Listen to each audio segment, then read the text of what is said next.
everybody. This is the lovely Malika. Hello. And she is the Chanting Queen. So, okay, let's just start there. Tell me about chanting. Well, voice has called me and said, hello. A long time ago, I used to sing a lot, like in choirs. Okay. I even sang at my prom night as the special guest. So Really? singing and Did you always sing? I sang Alanis Morissette, I don't know. Yeah, I don't know.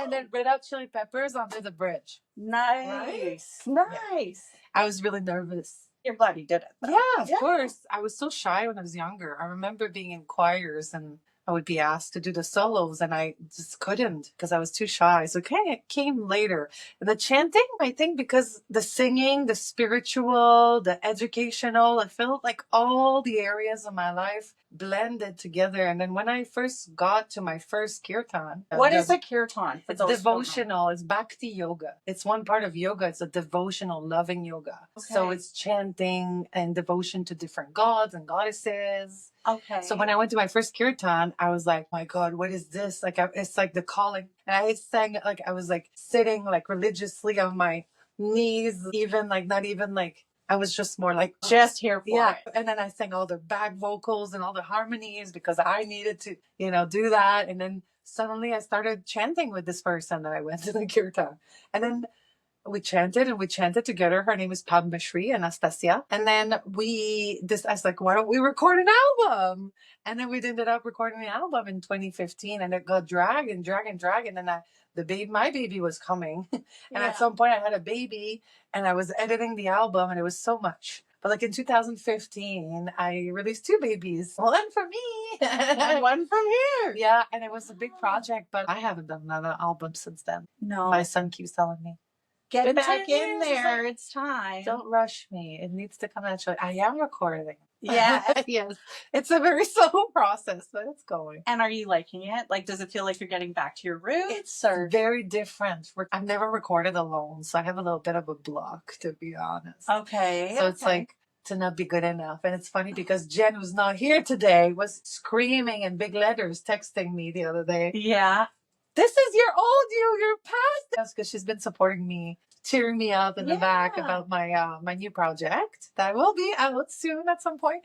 And it includes many, many chants. It's going to be much simpler, not like a gazillion instruments, really back to the roots, back to the voice, the breath. Little accompanying, little guitar. And I think that the rawness is scaring me a bit. So tell people, like, what is happening when you're chanting within your body? What are the benefits of chanting? I think this is why I kept chanting and why it's such my calling into helping others, not only to chant, but to understand the power of their own voice, right? Yeah. And how you can reclaim, you can remember, but you can heal so much just with your own medicine, right? Chanting or using voice activates so much in the body, releases so much. Like when you think about it, there's just so much to say about this. How much time do we have? I'm curious, like, is there something like chemically happening within the body? So what is going on there? Okay. So every energy centers can be released. Like chakras. Yeah. More than the chakras. Like the chakras, but also like shoulders, this, that, like any energy center in your body. We can release stagnation, blocks, trauma just by activating the vagus nerve. It all stems to the vagus nerve. And the vagus nerve is what? It's the biggest nerve in our body that is affecting the nervous, all the systems. It's affecting all the organs. So when we chant, we can heal, we can sleep better, we can lose weight, we can release trauma, we can get in touch with our inner child, we can secrete happy hormones and reverse our depression. It doesn't have to make sense. It's about creating a frequency within your body? Or? Yeah, well, everyone has their own frequency. We all have our own frequency. We all have like a signature tone. I think we all know this within ourselves, but it really clicked with me when I was listening to the audiobook of Stuart Pearce, The Alchemy of Voice. Okay. He was telling how much his client have, healed themselves with the power of intention and voice or breath. So then when you say the power of intention, so say my knee is inflamed, am I going to be like, hello, knee? Like, can you like actually say, you are healing me? You are like actually like talk to it? 100%. Okay, Oh, I yeah. love this. I think that we can all, especially with the power of voice and the power of intention, Mhm. using our voice to just spell or like Words manifest, have right? power. Words, thoughts, and Yeah. actions, all of it. Yes. So when we use voice with intention and repetition, of course, it doesn't happen like that. It's not a magic pill. We all know. Yes, after one chant, you can feel very different. Me, it happens all the time. But for someone who's new to it, there might be too much cerebral activity going to really absorb and feel the repercussion. They have that what I call the monkey brain. It's a little monkey brain that won't shut off to tell you like, am I singing too loud? Am I doing this? It's Am I the doing ego, that? right? Exactly. And when you leave it at the Yeah. door, and then you understand that it's not about performing or aesthetics, it's about doing it. Yeah. And I think this is what the hardest part for everyone. It's about that sitting meditation. What's the word I'm looking for? Like being still and present.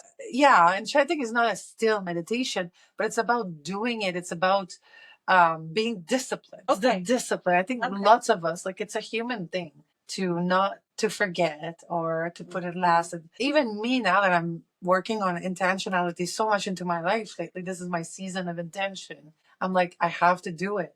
I have to actually stop feeding the chickens and doing this and picking up that thing that I see there. And I was like, no, remove my shoes and then sit on the grass in the sun doing my thing, You have whatever. to quit chasing squirrels. Like, if you have to choose to do it, it's because, so when we have a moment at the dentist waiting for a kid coming out of school, blah, blah, blah, we're on our phone. That's normally what we do. If we didn't have the phone, or if we choose intentionally to put that phone away and to do our breathing and our chanting, nobody cares if your eyes are closed in your car that is parked waiting for your kid in the parking lot. Nobody cares if you've got your eyes closed. There's no excuse or ego there.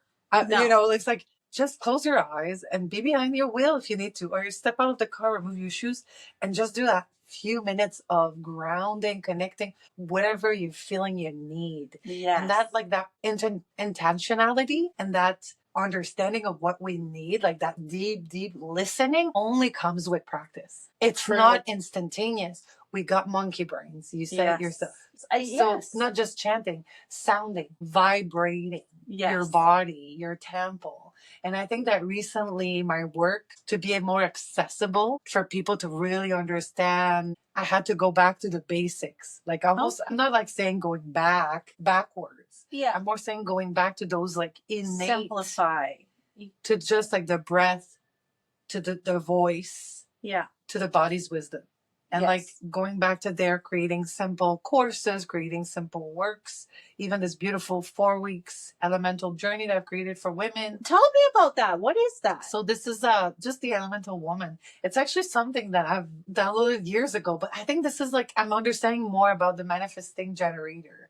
Yeah. Where we were born to create ideas that we're possibly will never finish. Creativity. And I'm starting to not feel like a failure by doing, not feeling, but that it is a failure. I don't feel like a failure, but that this thing was a failure. It's like, no, it just needed to be created. So that's what happened with the elemental woman. It's needed to be created years ago. I had old posters that I created, but I never launched it because it didn't feel right. But suddenly in the spring, it felt like perfect. And so tell me about this program. What do you do in this program? We're moving through the elements and the seasons. So it's like just bringing more awareness, intentionality, listening deeply. But we're also like going into the Akashic Records. We're releasing, there's transmissions happening. I do light language. So light language, are you doing that while you're chanting? Whatever. I'm just like totally listening. And that's what happens in my sessions too. Just more and more intuition. The other day I had someone on my table at home. I offer this 3 hours, beautiful nature and a session, healing session at the same time at the farm where I live. And then she's like, what were you saying? What was that? I said, I have no idea. It's just like, it's a form of energy clearing with words, but like also the voice activation. Trusting your intuition. It's the same with Reiki is another form of like, that is more common, right? Like Reiki is a form of energy cleansing or clearing technique. My son is 9 and he's got his own light language.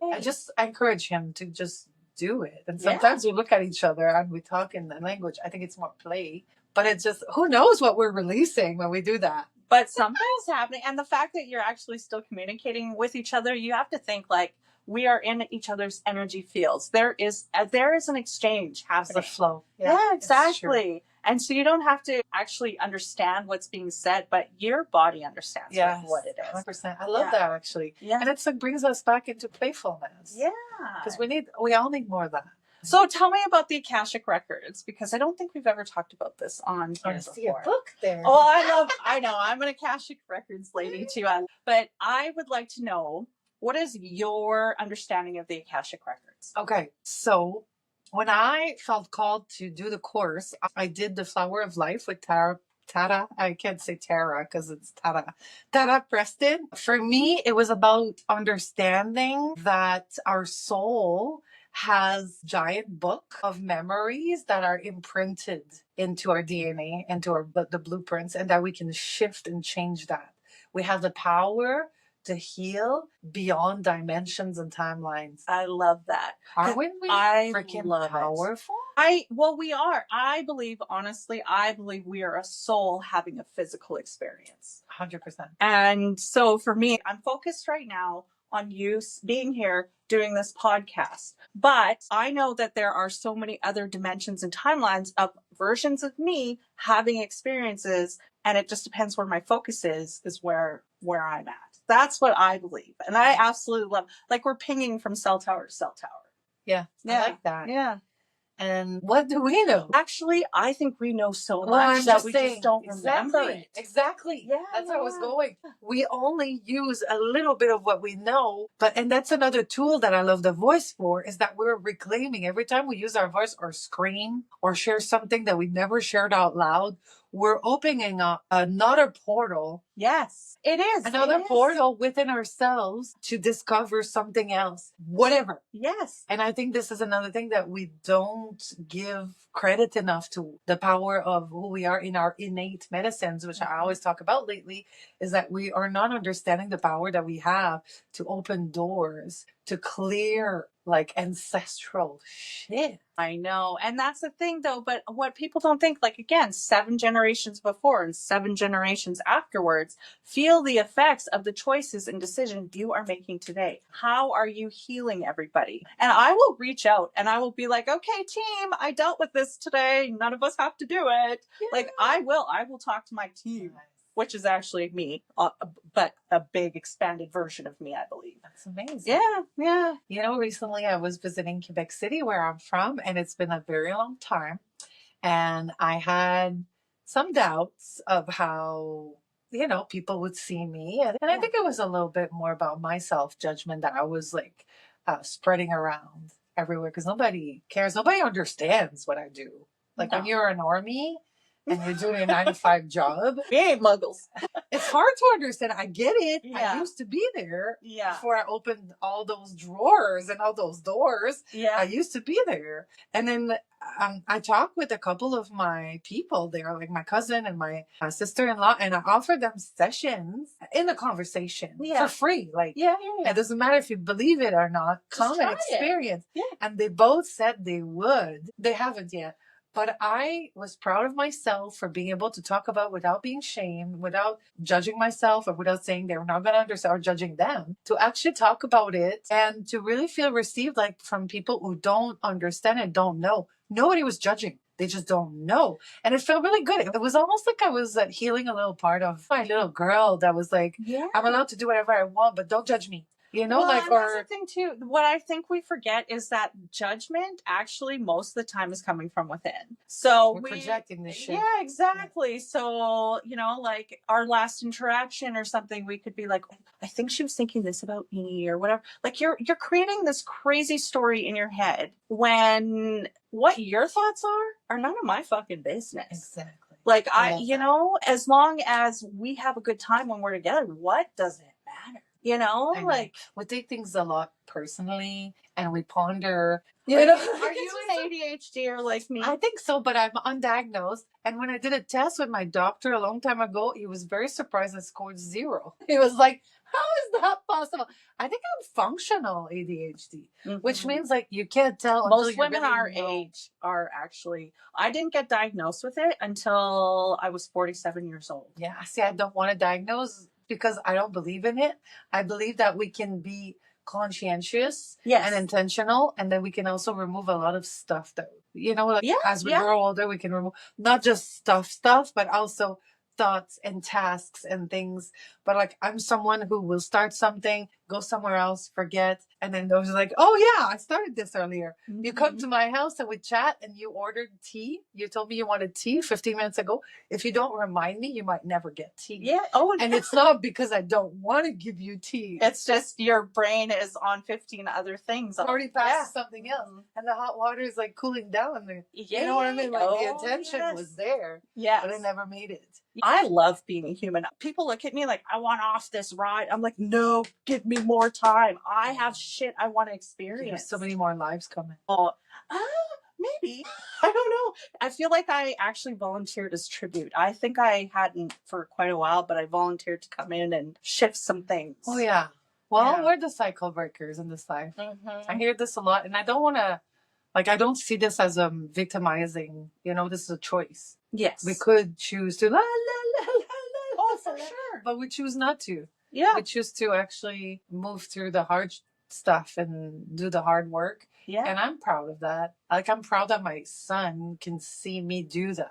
That's something to celebrate. It's like when you can have that relationship with your own children that you couldn't have with your own parents. Yes. That right there in itself is that there's been a shift. Yeah. So tell me, homeschooling. Yeah. What is your experience with that? Oh, I love it. Yeah. It's not easy. No matter what people say, it's not easy. But for me, it was about offering my son a childhood where he can be outside. I was subbing for 15 years. I'm a dropout teacher. And if you want my humble opinion, the kids are wasting a lot of time in school because the groups are big and I don't know if they're learning a lot. So I don't know if my son is doing less or more than school, possibly on some days, but on some other days he's doing so much. He loves it. It's a little bit weird because it's a one kid family, both with me or with his other parents, but he loves it. He sees that we both work when we're around him. Sometimes he goes to work with his dad too, but it's experiences of life. He's learning skills. And he sees me work with my clients online, not during sessions, of course. But and it works really great. And he's got lots of time to read. And he reads 2-3 hours a day. And he's going to be 10. Soon we'll continue. I don't know. As long as it feels rewarding, right? Yeah. I feel like I wish I had this as a childhood. Even though I loved school, I feel like homeschooling is a different... And we're outside the city. We're on a farm. So we got chickens. So there's chores. And he knows he's got to put water for the animals and open the chickens in the morning. So he did all this. And he knew that before I could touch the iPad, and he was like, now can I play my 30 minutes of video games? Like, yes, you can. And it was nice, he's developing so much autonomy and he's taking maturity. Yeah, he's taking initiatives. And of course he's a preteen, he's gonna complain and all that jazz. Every kid. Yeah. It doesn't matter the situation. But I'm very proud of this as a solo parent. Yeah. To be able to I worked really hard for this too. It's not just out of luck, Yeah. And you know what, though? It's I think that he gets to see an example of what hard work gets you. You know what I mean? And because you guys live a really, a beautiful life. We're just talking about this. Yeah. We have a rich life. And that doesn't mean that I'm a millionaire or anything like that. But I have, we have such a beautiful, weaved life that we're just creating for ourselves. I'm learning to build this chicken coop. My dad is a numbers person. He's never taught me how to put a freaking frame on the wall. Yeah. Okay. Yeah. So I've learned to build this chicken coop. I had a little help here and there, but mostly I did it myself. And he was there here and there, and he sees me work my way through and learning about chickens. And there's just so many steps to be able to have a little bit of a farm, right? Well, it's a life that you didn't grow up in. Yes. So you are also, as Co is having this experience, so are you. Yeah, I'm learning. Yeah. And he knew more about chickens than I did because he's had chickens for years. But how awesome is it that he gets to see a strong, independent woman being like, we got this. Yeah. We can make this happen. Well, he sees me going, no, we don't got this. And now he sees me going oh, yeah, we got this. Not gonna panic over this. That's nothing. That's a problem for tomorrow. Now I got my shit together. The few first years, I was chaos. I was emotional roller coaster. I was stuck in my anxiety, and that's another thing to come back to the chanting. That's another thing that chanting really helped me through. Of course, there was so much more than just chanting. I did some, somatic work and so much healing, but to be able to be in a place where I can help him now control his emotion because he gets stressed out and he gets a little bit all over the place and he gets influenced by other people too than me, right? There's other people in his life. And to be able to be there for him and to show him how self-regulation looks like and to show him how not panicking looks like. And then and I'm human. The other day there was hail this big everywhere. You should see me try to protect my car with a beach towel. Yeah. And I was panicking barefoot in the hail, trying to, and that's like, you look silly and you laugh about it. And you're like, what was I thinking with my beach towel protecting my car from hail? I don't know what I was thinking. But he saw me lose my shit and it was funny and it's okay because we're all human. Exactly. So tell me, because I know you're also doing foraging on your land and you're creating some products. Yes. So tell me because I think you have a foraging walk that people can sign up for. Tell me about that. Okay. So I organize those private or group as well. We got one early July 6th. And I also offer them on my Lucid Escape, my 3-hour sessions where people come for a 90-minute session. Okay. On the table, we walk and then I tell people about what's on the land. We pick a little bit. We bring a basket if they want to harvest or forage. We learn about ethical harvesting, foraging, also honoring the land, the benefits of the plants. And I do a lot of foraging for my new business. Yeah. Wild Ancestral Nourishment. I think you plugged the tea. We did. It's really good tea. I highly recommend it. But so you're foraging these things for your products. Yeah. And they're learning to make a smudge. So it's a little bit bigger than that in the workshops though. I have like red clover right now, spruce tips, wormwood, sage, lilacs, all these things that I've already foraged this season, growing, drying in my rack and everywhere in the house, nettles too. So I have all of these things. When they're done the walk, they can bring some of the fresh stuff home and then they can make some herbal mix that we do with a mortar and pestle. There you go. Yeah, I think that. And then that's what these are actually. So I brought you and Jen little gifts. So we got lavender veil. This is like smudges that you put on charcoal to smudge, to cleanse yourself. This is like an old technique of cleansing that all of our ancestors have used. My ancestors, my Catholic ancestors, use this to clean, to help with flus. It smells really good. The lungs, they used to smudge a lot. Well, because the smokes can be antibacterial. Yeah. Like they actually have the smoke has medicinal properties. And then my ancestors from Tunisia and Egypt, because I know that my soul lived there before, they use the resins mostly. Yeah. There. Like copal and frankincense. Yes. And so to heal again, to clear and to work not just physically for ailments, but also spiritually. Mm-hmm. So we all have this, we call it differently, sacred smoke, whatever. Yeah. But we all have this so this is Rose Shield. It's a little different. And I have Witch's Bloom now. And I have Ancient Forest too, which is more like of a masculine, like strong. So can they order these online? Yes. I mean, shipping right now is not the best in Canada. Yeah. Teas are easy to ship. Yes. They're cheaper because you can put them in envelopes. These, I am selling them at the Ralston Farmers Market on Fridays this summer. Okay. And then I'll be at Sacred Woman Festival in a couple of weeks. Yes! Yeah, we need to talk about this. Talk about the festival. I'm so good about plugging my stuff. No, I love this. You know, I've done so many interviews in the past when I was a musician of the world and singing more in French and English, more like folk music. Yeah. Before I was more on the spiritual path. I've done so many interviews, so I was used to just like plug the stuff I wanted to talk about. I love this. So tell me about, the festival. When is it? Okay, so the festival is July 10 to 13. I mean, the main ticket is 11 to 13 with an update on the Thursday. It's in Porcupine Plain on my friend Danielle and Johnny's land. Okay. They have 80 acres right next to the beautiful Porcupine Plain forest. We have like 20 plus presenters, 30 plus workshops. We have DJs. Michelle C's coming this year. We got Janica again. We got astrology, healers, vendors, and I'll be vending wild ancestral nourishment. So teas, yoni steams. I very famous and love tallow balm, like tallow lotion. I do with frankincense, lavender. I have cedar wood now, bergamot. I have sweet orange. I have different like I've already like branched in a sense. What else do I sell? Smudges, like different sizes too. So you'll have like a little booth out there. Yeah, on the main table, on the main tent with about 10 different vendors. Okay. We have healers all around. We've got 2 tents with workshops happening, and I'll be chanting too.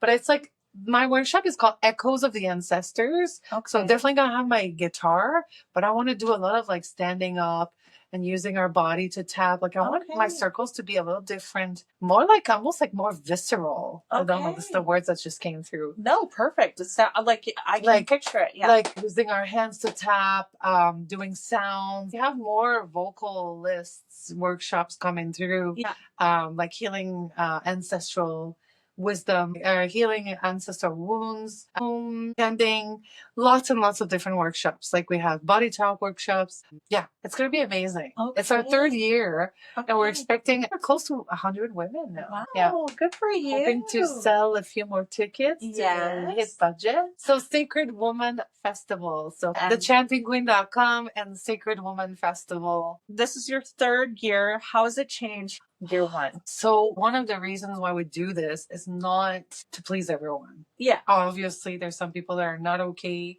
for us to do a biological woman festival. And I think the first couple of years we were more on the shush about it, but then there was confusion. So now we decided just to put it out there to make sure that people understand that us too, like so many organizations, like so many movements, like so many other people have the right to gather. And we don't have this in Saskatchewan. There's no gathering that big just for biological women. You know, we're offering like workshops that are specifically designed for like yoni steaming. We have a workshop on that. Yeah, exactly. Yeah. So things that are actually happening within a biological although men can also root steam, and I do have a root steam specifically. Well, it's for both men and women, but it is a practice that is so ancient again that lots of people don't know.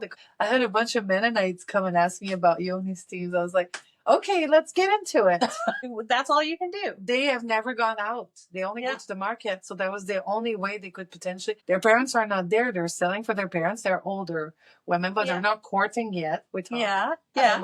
So for them, they don't have any access to the internet or anything like that. So they don't know those things. They just know what their parents told them or what's come in the community. So they come to my table and they ask me questions. And I love that. I actually love that they have this curiosity. And then we actually had a conversation about the fact that because other cultures do things differently, it doesn't mean it's bad, because I think they were taught that. So actually, a lot of people are taught that. Even today, it's just because something is done one way and it's not your way does not make it bad. Everybody's entitled to their own ways. But when you're born without, I mean, today we all have the internet. We have, even our kids, like it's crazy. Even like we're not so far away in ages. I don't know. I'm going to be 50. Yeah, I'm 45. So we're not that far. Yeah. So we grew up without the cell phones. We grew up with TV, electricity, and all that. Not my dad, but I did. Yeah. But we were playing outside until our parents were like, or the lights came on. That's when you come home. Yeah. So we don't have this nowadays. There may be some places and some villages, but like it's more dangerous, or it's more, everyone's more individualized. Is it more dangerous, or is it just we know more about the stuff that's happening? Because but that's the thing. We know so much, and the kids are exposed to so much that I think that it kills a little bit of everybody's overstimulated. The naivety and the innocence of childhood. So that's why I love homeschooling, because even though we have access to ChatGPT and the internet and everything, I can control some of that. And I also can control what my son is being exposed to by other kids. And even if he hangs out with kids from school, that go to school, they're pretty good kids. I even control what I'm exposed to. So my phone, people may get a little frustrated, but I keep my phone on Do Not Disturb because I don't want to be pulled out of something that I'm focused on and enjoying because suddenly I'm getting 15 texts or I'm getting alerts from apps. I like to be in control. So I choose when I get to look at my phone. We get distracted and then suddenly we're like, oh, I just wasted 20 minutes doing that when I was actually in the middle of writing my book, because I'm writing a book right now. Me too. What is yours about? Mine is about actually spellcraft and self-hypnosis and how they go together. Yeah. Koa's opened up. I gave it to him as an end of the year gift. And did he like it? He loves it. We haven't actually used it and try it, but he went through everything and he thought that was really clever. Do you want to show it? Because we're pointing. It's like nobody knows what we're pointing at. It's a little bit of a spell that I traded some teas. Yeah, we traded at the trade show. But yeah, subconscious sorcery spell kit that I make. I actually just gave a couple to the neighbor kids today.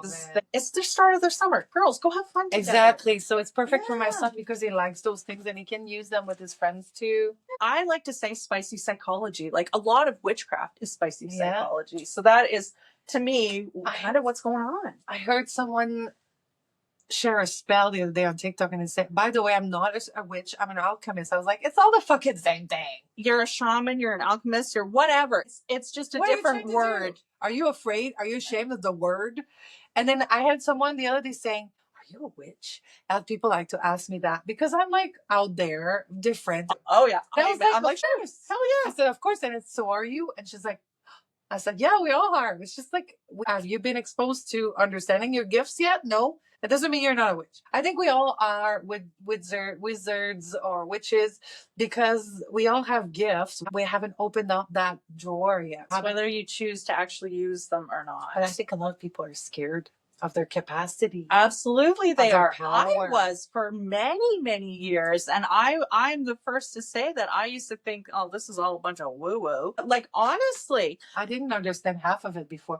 I think at some point when people were talking to me about some of the things that were happening in the world, it was not so much about the witch stuff. It was more about what's happening in the world, the tunnels, underground things. And I was like, I think I was like zoning out. And I was like, this is something for my next life. I remember saying that. But the next life came into this life because like I've overgrown all that. Well, think about it. Like, how many versions of Malika has there been in this life? So many. So many. Yeah. I've been so many different versions of myself.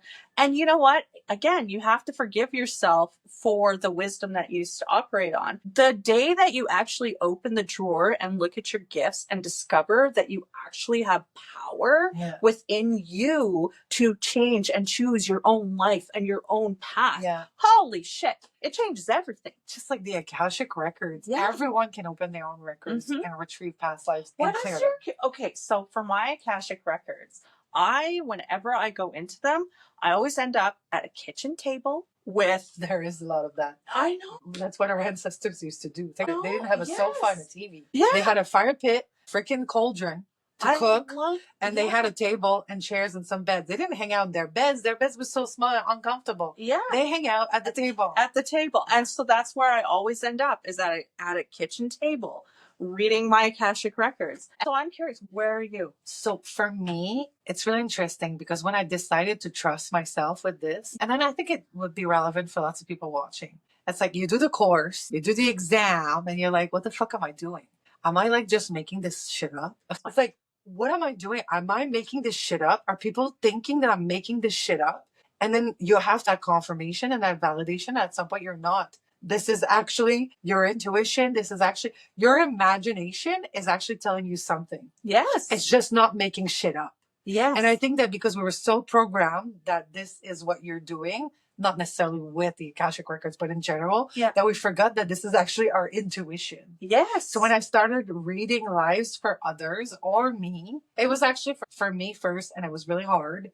And then when I started practicing on others, I was like, this thing is actually easier than I thought. Just listen, I trust. And this is what happened with the light language too. Okay. I had to trust that my hands needed to do something. Yeah. And I had to trust that my words needed to come out and that it was super powerful, but I actually had to do it. It's like that moment where you're like, am I being ridiculous or am I trusting myself? You know, you're like, you can choose. jump into that ridiculous box and then put it away and then laugh at yourself, or jump into that confidence box and go like, fuck yeah, I can retrieve lives and clear them. Yeah. And so can you. Just learn how to do it, and then you can do it. Like, where are you sitting? Like, where you do you have a starting point for your Akashic records, or it could be random as fuck? It's everywhere, and it's not always past lives. Sometimes it's well, yeah, but for me, sometimes it's just a question or an intention that I bring into the records that will expand into the time. Now, do you use tarot cards? Because I know there are some people who actually use tarot cards to kind of help give a little guidance and answer questions and stuff. Normally pull one card that I do not look, or if I look, I don't think about it, and then I read it after. But I use the pendulum that you made. Oh, yay! I love that.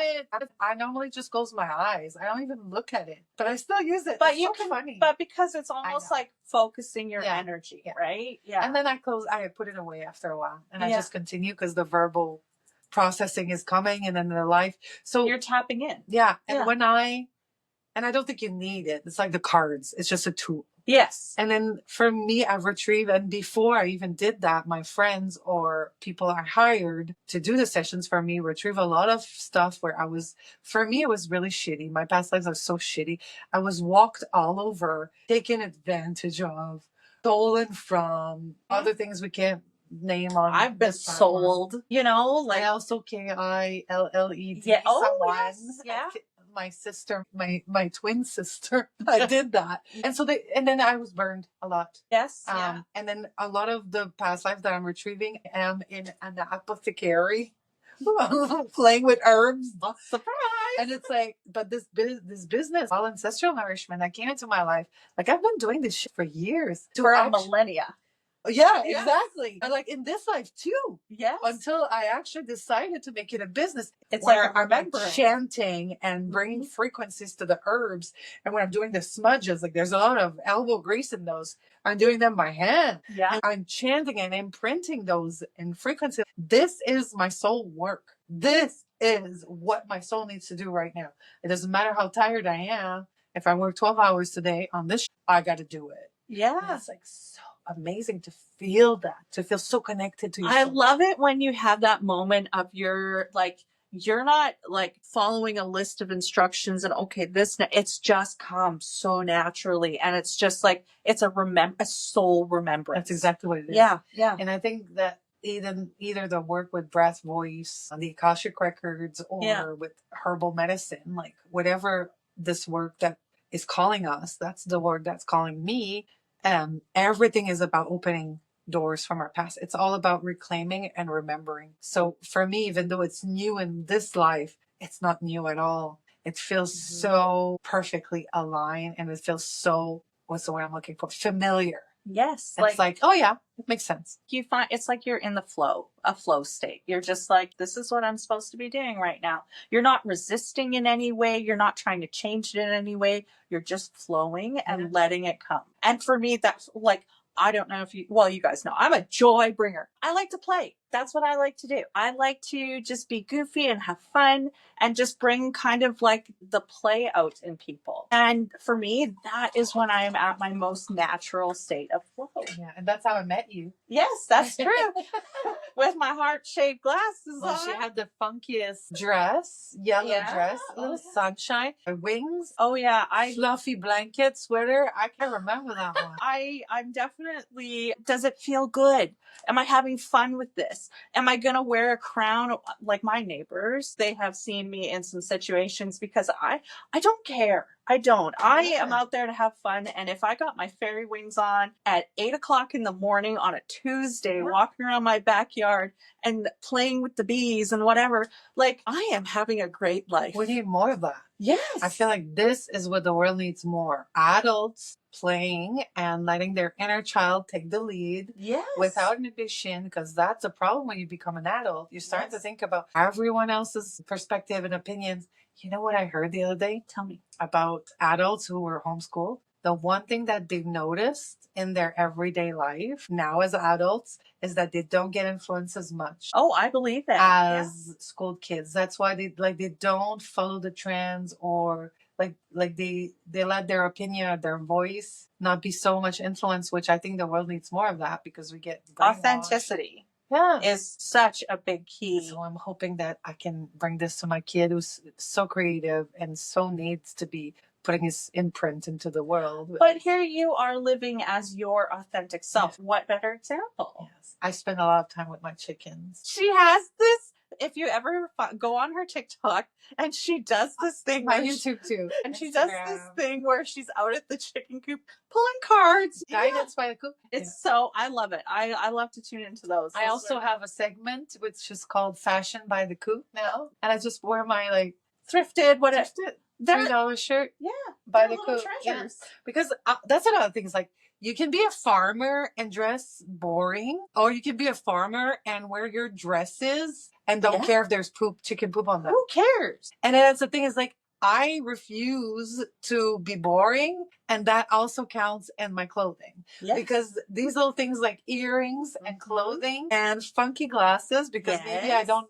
Well, I have a pair. I don't know if this one's mine. Those are yours. Because I was claiming them. Anyway. They are yours forever. This, for me, is fun. And I just don't want to wear costumes only at festivals. You know, I want to wear them at the farmer's market. Yes. Which I've been like, good crafting my costumes. And I brought some nice big belts to put on my dresses and all my things to spice it up. And I wear my crystals. And then I wear my big earrings, and I have a hat or a shawl or my poncho or something. Dressing up is an experience. It's an extension of your inside. You're talking about joy. Yes, this is joy. Exactly. Yeah. And I know you would understand that. Yes. We're like, no inhibition. Yeah. And it's not about being naked here. It's about being not carrying shame. Yeah. Some people are like to be naked. I don't personally. I have danced naked outside, but it's not my It's not my preference either. I gotta wear funky stuff. I pick up, for me, what brings me joy is picking up stuff. And there's the berries coming soon. Yes. But right now I've been picking a red and white clover out of my garden. There's butterflies. So I don't pick like just one part. I pick everywhere. Yeah. And then even I started actually bringing my chicken tractor. And then the other day we brought 2 chickens. What's a chicken tractor? Oh, it's something that you can move around. A cage. Okay. So not where I pick. Just on the side of the garden, because I don't have any veggies in my garden. Just like red clover and a black medoc, and you've got what you need for my chickens and for my business too. I use the red clover, and I'm picking it. And there's the bees there, the bumblebees, the other bees. I don't know all the bees, but there's a buzzing. I love them. And then there's all the beautiful butterflies everywhere, and then we just like coexist. Yes. Well, I pick and honor the land, and you're not. It's like when you're younger, you're afraid of bees and whatever. Now it's like, now I'm having a little conversation. Did you get enough pollen? Oh, look at you. You're covered in gold. Thanks for pollinating. I have a basket that I use mostly in the summer. Yeah. But I bring it for festivals a lot because it's so useful. I don't understand why people don't see how useful a basket is. And somehow, especially men, they cannot fathom the idea of me having a basket at a festival. It's like, is that your purse? Like they laugh at me, or they cannot, or they're like, are you a witch? And it's like, well, yeah. But also, can I just have a basket? Is it okay with you if I don't have a purse or a backpack? Like, think about it. It's open. I can grab my stuff there. I don't have to, I can put it down, talk to people. Yeah. Sometimes I have my black cat in there too. Yeah. She's so sweet. I have brought her at festival. I wouldn't anymore. I think but when she was a baby, I was like, I don't want her to be alone all day. Yeah. And I would go for like a day at a festival sometimes on my own if I don't have my kid. I just go talk to people. I'm happy at home alone, but I do need to get out there because I'd like to meet my man, but also because I do have to get out there. Yeah, you do. Like, that's the thing. Like, yes, being at home and being alone and having all of these beautiful creations and thoughts and things that's amazing. But when you tap into other people's energies and you get outside of your bubble, well, then you get new experiences and new wisdom. And it's just, I love it. Like, I do. Yeah. It's nice to be alone, but it's also, we're humans. We need to live in society. What is dating like these days? Oh my God. There's none. It's non-existent. I can't even Have you done apps? I can't even match with anyone on an app. And I know it's not about my worth or anything like that. I just like really wild. I think I just need to find, my dating profile is very clear as well. for what I want. Yeah. And I have like some no-nos as well. I don't know if it's because I'm too wild, or I don't know if it's because I don't portray myself properly on there. But you're not one for sharing energy with just anybody. Exactly. Either. But that's the thing is like, I'm so happy and comfortable being single that it's going to have to be like that special person to come into my life. And also, it's going to be like so obvious. I'm not going to be questioning it. Yeah. It could be from an app. I don't know if it's going to be from an app. I do spend some time here and there, but it's an investment of time and energy. It is. And sometimes I rather just dance with the fairies. Yes, thank you. I don't want to swipe and read like boring profiles, because you know what's the worst is when a guy writes, if you want to know something, just ask me. Come on, just write a fucking profile. How hard it is. Yeah. Like, make the effort. You want to be in a relationship, make the effort to at But least. doesn't that say something about the guy? Yeah, if he's not willing to, if he's not willing to put in the effort. See, I've said time and time again, if anything, God forbid, ever happens to Clay, that's it. I'm golden girling it. Like, I don't want to retrain another one. But I'm not unhappy alone. But it can be dangerous in terms of like me staying alone forever if I don't make the efforts to go out there and visit. Like, more than going to the pool with my kid in the post office, and then visit my other girlfriend with her kids, you know? Yeah. Like, I have a social life, but I need to but I can't go to a bar. I can't go to an event where people are drinking. I can't meet my man if You're not a drinker, are you? It's rare. It happens, but no, I'm not. And then I understand how the vibration works, the frequency of people. And it's going to have to be somebody who's going to match my frequency. I don't want them to be like me. Yeah. But they're going to have to match my frequency. It has to complement your frequency. Like, and you have to complement their frequency. It needs to be like people who love being with themselves, who love what they do, who are creative. Like, I need someone who's like really comfortable in his own life. Yeah. I cannot date someone who hates their life. Yes. I cannot date someone who is not willing to do any of their self-work, where I've done all this work. I'm not taking anyone by the hand into life here. Yeah. You know, we're next to each other. You're already a mother. You don't need to be a mother. Exactly. But also, do I want to move in with somebody and have a stepdad to my son? I don't think so. Not at this point. So it's going to have to be okay with somebody seeing a couple times, 3 times a month. I don't know, maybe more. I'm happy with my life. Yeah. And I think like it's a slippery slope where he's like, you get so comfortable on your own. It's like, are you opening the door? Nah, the door is kind of like great where she is, all fluffy and beautiful. And I'm like, I love my life. But at the same time, I'm so curious. What am I in a relationship now? With all this freaking healing. I have no idea. I can't wait to meet her. That is really an interesting thought to think, like, especially like if you haven't had a relationship, a real relationship, since you've done all of your healing, like that would be how curious. It's actually really exciting. Yeah. I'm looking forward to see who I am in a relationship. I know who I am in a relationship with my friends now, and that the developing of the sisterhood and like. Sister wounds, let's be real, are really hard to like. With the festival, we've had to deal with a lot of stuff like that. I guess I could have mentioned earlier, but we just what we do. We've had a lot of the shit that we've had to deal with, and it's amazing. Like different personalities. Not between my co-creatrix and I. That is just like great and golden and work. But with other people, this is what we do. This is why we do it, because we need to help in this capacity. And it doesn't matter if we have backlash. It doesn't matter. And well, there's a way less drama coming, so it must be working. We must be doing our work. But like everything is always in healing the sisterhood.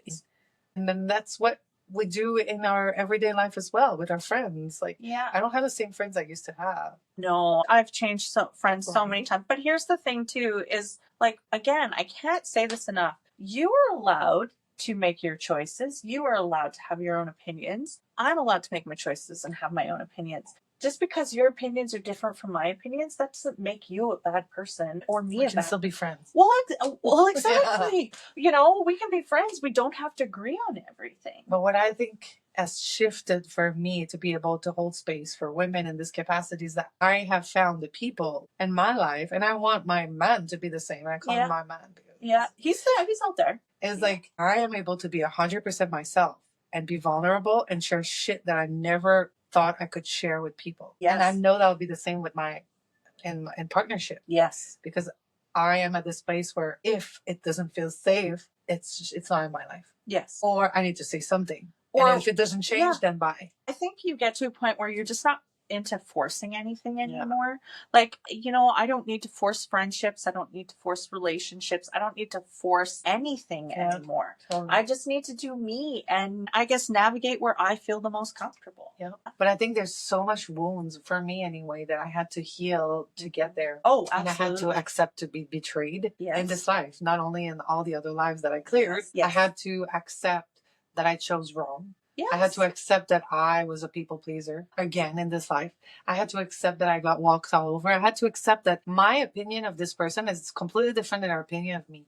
The level of friendship I thought we had was like I thought she was my friend and she doesn't consider me as a friend. Like I had to go through this and the hurt and the hardship and all of that to realize that I don't need that many friends. And also, if you're not putting the effort to be in this friendship, because it does take effort, yes, then I'm not interested in giving you any more of my time, I'm energy. very much about matching energy. And reciprocity. Yeah, exactly. 100%. Like I can't be pouring all of myself in and constantly be sitting there left just kind of with an empty cup. Yeah.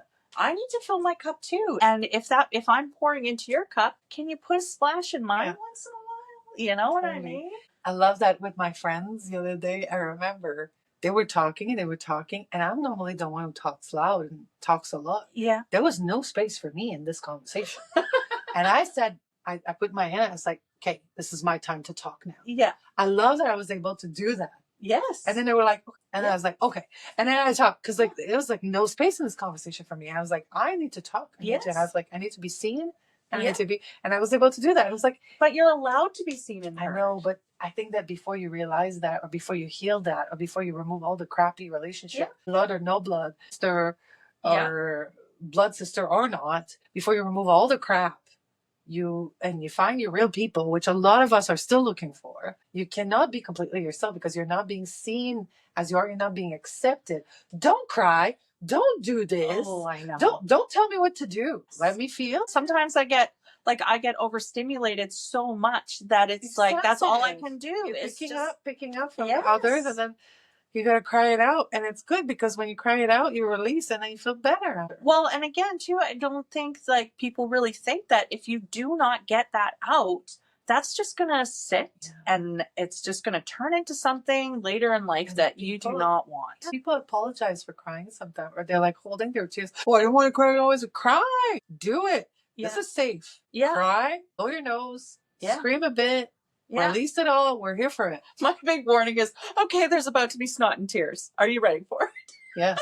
Always. Yeah. And it also, I have also found that just authenticity, like just being me, having these emotions, it's okay. And guess what? When I'm actually acting as my authentic self, that's when you find your people. Yeah. And that's where you also give others. It's almost like you're saying to others, it's okay. You can do that too. Look, I'm doing it. Yeah. And that's why I show up online often. Yeah. In this capacity, because a lot of my clients or my followers, I appreciate that of me. And of course, I don't share everything. I can choose. And there's some things that are not appropriate to share. There's some things that legally I can't share too. And that's okay. It's totally okay not to share everything. But when we want to show up and we feel the need to share something, for me, like the guidance by the coop is a message for the collective. Somebody's going to resonate with it. Exactly. Someone's going to resonate with that. I resonate with it. I picked it up and I resonate with it. And we have to allow ourselves to just be true and authentic, and not only we attract our people, as you said, but we inspire others to do the same. Yeah, and like have the human experience. That's what you signed up for. That's why you're here. Yeah, but not everywhere all the time it has felt safe. So because we're not feeling safe often, we're not releasing. Imagine like everyone who laughs out loud, cries, do all the stuff. They release all the time. They got their shit together way more than people who try to work hard, play hard, and then go back to work and then get drunk and then do all the things. I'm just giving example here, but people live like I mean, we're not allowing ourselves the time to just feel or to just be. And are you actually enjoying your experience? It's like you don't even have the time Yeah. or the space to realize if you're liking it or not. When I pick up the broom a lot lately in my cards, or like releasing with the new moons, or releasing with the full moons and all that, or whatever portal we're releasing. It's like, people, do you understand what it means to release? No. I don't think a lot of people do. Right? It's like, declutter. Yes. Your drawer, you're feeling it, do it. Yeah. You know, whatever it is. For me, clothing. I always declutter clothing, and it feels so good. And like, when people declutter, it makes me feel good. Yeah. Yeah. And it's not even my clutter. And I'm like happy for them. But I think too, with ADHD, a big thing is having everything has to have a home for me. And if it doesn't have a home, it doesn't, do I really need it? Yeah, exactly. Yeah. You don't put it in a drawer unless it belongs there. But it's like, that's the release. Declutter. Go move your hips outside. Go do a little whatever they're booty called. shaker. Yeah, whatever. Yeah.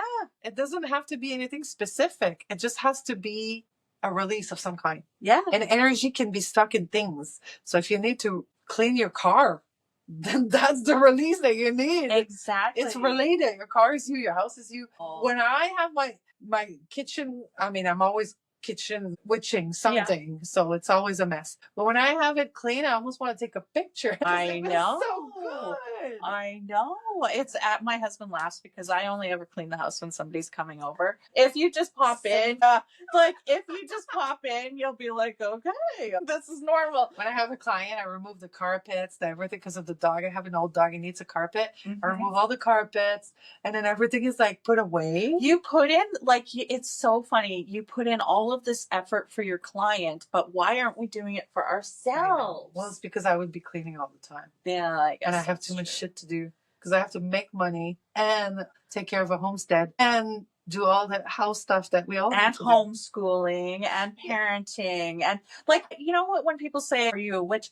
You're a lot more than just a witch. Yeah. Like, the list is so long. Like, how many hats have you worn over the years? Right? Too many. Yes. I actually remove some because it's too much. Yeah, there's some hats that I just don't want to ever put on ever again. They've been thrifted. Exactly. Pass them on. Pass them on. I don't need that. Yeah, I totally know what you mean, because I'm the same way. It's like, I've moved past that point in my life. I don't need this anymore. Yeah. I don't work with people pleasing anymore. If I do, I catch myself real fast. I also don't work with keeping a bunch of crap that I don't need anymore. Yeah. I don't do well with, like, for me, like, this is a confession here. My house is kind of in order most of the time, but it's not necessarily clean. And then one thing that I struggle with is the giant pile of clean clothing in my bedroom. It's like, it's not even dirty because I wash it. It's just like piling up and piling up. And I don't like that. I like my floor to be clean, but it gets to a point where I have too much. Yeah. And that's why I have to get rid of. So I put some clothing on. And if it doesn't feel good, then it's gone. And right away, I was like, my body's changed. I've put on a few pounds, more than a few, but in the last few years. And then it doesn't feel good anymore. I don't feel good. It has to go. This fabric, why was I keeping that? It has to go. Yeah, if it doesn't feel good, I'm not wearing it. And this for me is like a big, big release. And then people are thinking, so complicated sometimes. It doesn't have to be complicated to release. Just get rid of shit. No, getting rid of stuff is so amazing. Well, okay, to be fair, I am a crafter, so I do tend to hoard things like, oh, I think I could make a cool craft. But then there comes times where I'm like, no, I haven't looked at this freaking thing from a thrift store that I bought 3 years ago. Where is it? Let me look at it. But do you know what I'm saying? And those are the times where you're like, what am I doing? Yeah. Why do I need this? And there's definitely, like, even just looking around here, you can see I love toys. I love things that feel whimsical and fun and imaginative, and it gets your creativity going. So for me, like, people can look around here and be like, she's got a lot of shit. But you know what? It's all the stuff that I'm actually using. Yeah, it looks like you've put some time and energy into putting it in that place. It doesn't look like it's a random pile of hoarder. Oh, no. Yeah, no, there's like, actually, you can't see it, but I've got all those little mushrooms up there. Actually, when I go take my singing bowls outside in the backyard, I put lights in them and I put them around and I put my bowls in a mushroom circle. Like there's things that I use the multi-purpose, right? I love that with my instrument and my crystals and everything in my baskets. Like it's a lot of stuff, but it's actually useful. Yeah. And does it bring you joy? Oh yeah, that's another thing. Does it bring you joy? Like jewelry. I absolutely love jewelry. I love little rings, little crystal things, earrings, things like that. But when I don't like them anymore, it's easy for me to get rid of. Yeah. Or I give them. Like I put them back into a bag and I'm like, here's a pair of earrings for you. There you go. I thought about you. Yeah, it's not like about buying, it's about thinking about someone and being thoughtful. Yeah. And I'm more that kind of gifter.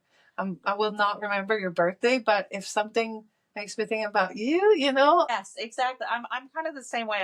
My husband's like, you give the shirt off your back. But honestly, because I just feel like if it brings somebody joy, why wouldn't I? Yeah, and you are so generous. When you came to the retreat, you prepared, like you created those beautiful like pendulums for us, and like writing in little things for everyone with the seeds. Well, because I want it, I want to bring joy to people. But this is it. It's like you can tell this is like crafted from your heart. Yeah. And like it comes with intention. It's not bought at the dollar store, put in the bag. And that's how I feel with my son too when we gift things for friends. Yes. It's like, this is a nice bag of costumes that you don't want. And I'm sure that this person would love them for her birthday. Let's give that. So I never buy crap for people's birthday. That's something that we always give gifts or repurpose. Or like the other day, Koa made a little Lego man for his friend out of his Legos because it makes me think of him. It made him think of him and those little things. And I like that. And also because I'm a single mom, if I had to buy a freaking gift for everyone, I have some friends who have like 7 kids. Yeah. Oh yeah. Well, that's my husband and I have 4. We have 4 kids and I have to say, like, I also had a version of me that would buy every single My Little Pony that was produced to gift to my daughter. But I think I was actually using it to heal something in me because I didn't grow up with the wealth. Right. And now that I have all these things, like I would go overboard with my children and I had to learn some lessons. But now, like, of course, now you look at things with a different light, with a little more wisdom. You know, yes, I wish I could have done things differently, but at least I can own what I've done. Yeah. And there's less attachment, I've noticed. Yes. To who we were, but to also to things. Yes. And to experiences. Yes. Like I don't have a lot of FOMO anymore. I have the JOMO, joy of missing out. Okay. It's like people invite me to things and I'm like checking in with myself, really following my energy. I have trouble with that because for me, I get very excited about all kinds of experiences because I feel like that is why I'm here. I want to experience as much as I can. So I get very excited about that stuff. But yeah, it comes to a time where I've been so busy for so long that it's like I'm ready to collapse and burn out. I'm not listening to myself, and I know this. 5 years older than me, and your kids are? My kids are, okay, so I've got a 28-year-old, I've got a 25-year-old, a 24-year-old, and a 22-year-old. I'm 45. My son is 9, almost 10, but I've traveled to 29 countries and hitchhiked to Burning Man for many years. I went for 7 years, not hitchhike all those years. Burning Man Festival in Nevada. Yeah. Hitchhike in Turkey for 6,000 kilometers. I played in the streets of the world. So I've experienced those experiences so much before I was a mom. And I think that's what we're saying. Like even with the other Jen, we talk a lot about this. Like she's a grandma, right? Yeah. Yeah. And she's only a few years older than me. So we have like all the different experiences of like our life in our 20s and 30s. Yes. And for me, I'm happy at home now. Yes. Yeah. Because I had lived so much and did so much. And now I just want to be home, meditate, dance with my chicken. I spend some time on my phone to create content. I love creating content. I actually love it. But isn't it just nice to be in a creative state? Yeah. Like just to be in a state of creation, it brings so much joy. I know exactly what you mean because you've lived such a full life and that now you're like, I get to rest now. Yeah. And I feel like I was a young mom and like I'm on husband number 2. Granted, husband number 2 and I have been together for 20 years now at this point. But yeah, I was married. I had kids. You know, I met a man. He had kids. And then here we are for 20 years later. And it's like, okay, I've raised 4 children. It's my time. Yeah. It's my turn. And I think that's what a lot of all of this is just me discovering who I am, what I actually like, what brings me joy, because my joy has always been spent on others. Yeah. And for me right now in this season of my life, I have my son 24/7 on certain days. And then the days I'm not with him, then I can recoup, date, have clients. I have clients too when I'm with him, but you know, it's different, not home, not for the 3 hour session and things like that. And it's like I'm able to balance a little bit of everything together. So I have my life with him and I have my life without him. So what do you think you would tell your past self? Like, what is a piece of advice that you would look back and say, Malika? Oh my God, stop worrying so much. Yes. Just about what other people think, because they don't think. They don't think about you. They have other shit to think about. Stop worrying so much, and also like stop people pleasing. Like just boundaries. Boundaries, woman. Boundaries. Yeah. What is your biggest boundary? Respectful communication, probably. Okay. I don't know. I think there's quite a few. Yeah. Like we just did a 4 days liberated business reset with a coach recently. The non-negotiables. We talk about that, and I like that. Like the things that you're not going to compromise. Yeah, and it has a little bit of something with boundaries. Like for me, this season is a lot about balance. Yeah. Like my time alone, my time resting, because I do always, even my head works when I'm not working. Yeah. You think you're resting, but you're not resting. No. Look at your head. You think you're having a meditation moment? What's going on over there in your head? Are you thinking of all the things that you're supposed to be doing that you're not doing? You know, for me, it's like having that deep awareness and intention and tapping into my intuition, knowing my no's and knowing my yeses. And I think this would be my biggest boundaries now. Like really be able to balance it so I can be there for my son fully, so I can be there for myself fully, and I can be there for my clients fully, all of this. Yeah. When you're showing up, you're showing up. Yeah. And when I can't, I can't. And there's no people pleasing. There's no feeling guilty about it. It's a firm no with love. Yeah. Yeah. But you're allowed to say no. Yeah, but I don't think I allowed myself that for many years. I don't think any woman does for many years. I feel like, again, like we're getting into that crone era of our lives. And I think that's when the wisdom really comes in and the realization. So you don't have to be everything for everybody. And then we just learned to not give a shit so much. Yes. I think giving a shit took a lot of years away from me. Yes. Because I was giving so much shit about everything that is not relevant. And now when somebody blocks me or hates me or try to ruin my reputation, because it has happened lately, it doesn't affect me the same way. I'm more of like, yeah, that's honestly, that is the best way to describe it. You're just kind of like, okay, it wasn't meant to be. That's kind of what I say to myself. Like I've got people that, again, like who have blocked me and things like that. And it's just like, okay, well, if that's what you need to do, great. But I'm over here doing me and I'm not going to let it affect me. I trusted a lot of people I shouldn't have. I mean, I always had angels, don't get me wrong. I felt really blessed and protected in so many times, especially when I was younger, not being a mom. There's a few situations, especially when I was hitchhiking, guys, it's not always safe. You got to follow your intuition. I wouldn't do it now because I'm a mom. I don't know how I made it to this age. Like from my younger years. I believe we were protected by angels. Yes, had to be because there are just situations that would, especially again, we were in a time where there wasn't social media. So a lot of shit wasn't documented. But let me tell you, there was shit that happened. And look at you at these festivals. Like, I think I was at your first ever retreat. Yeah. And think of that version of Malika to now, how much you've evolved since already. Then. It's crazy. Right?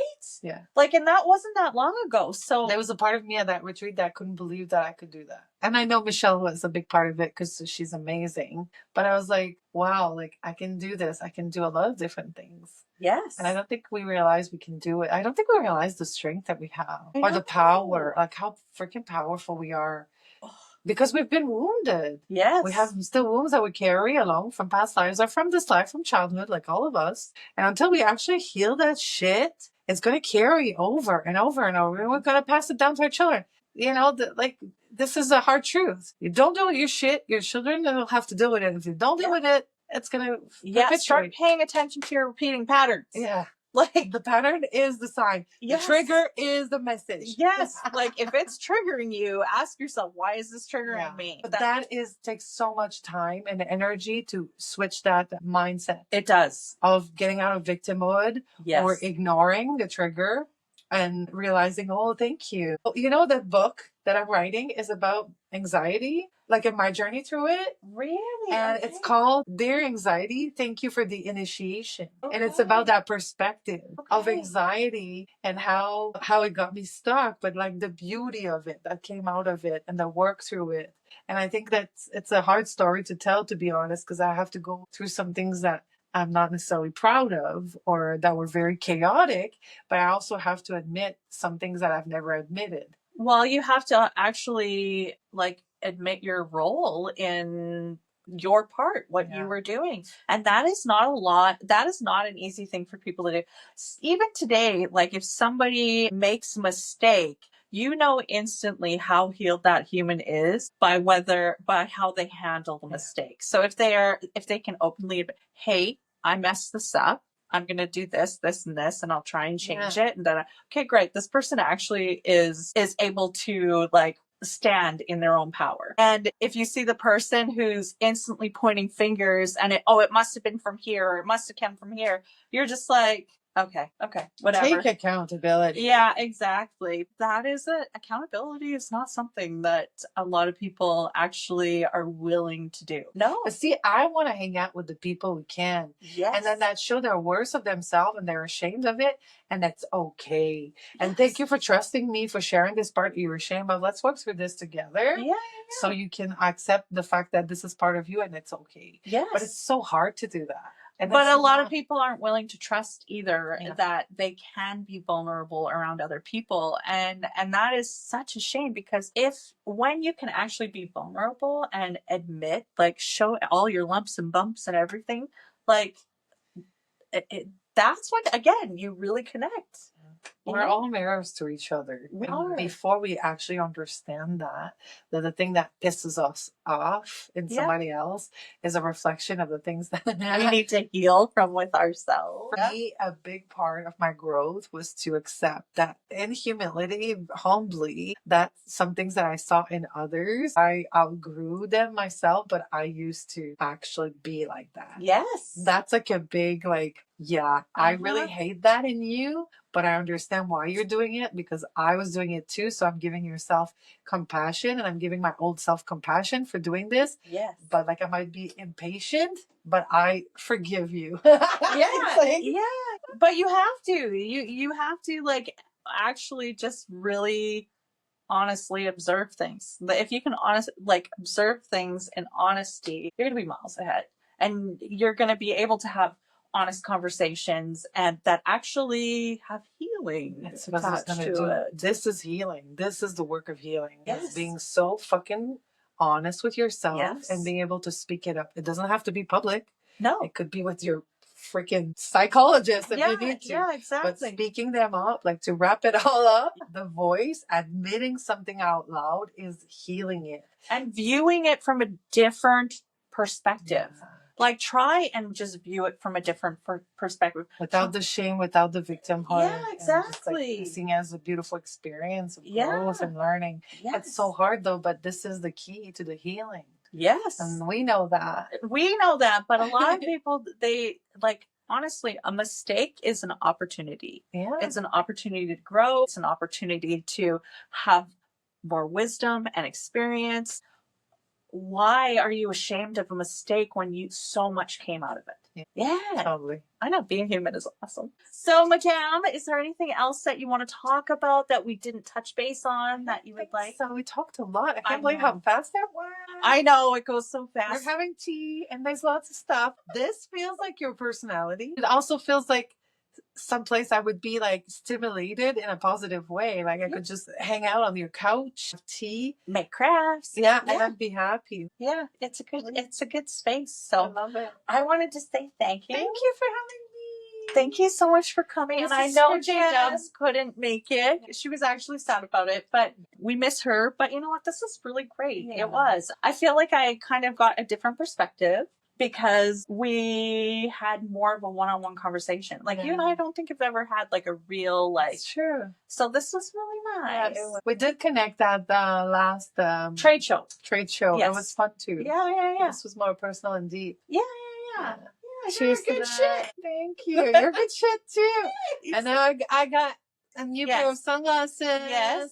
And I will wear them and I'll take pictures. Okay. Maybe I'll make a TikTok. Do it. Make a TikTok. Awesome. Well, thank you so much. Beautiful life, how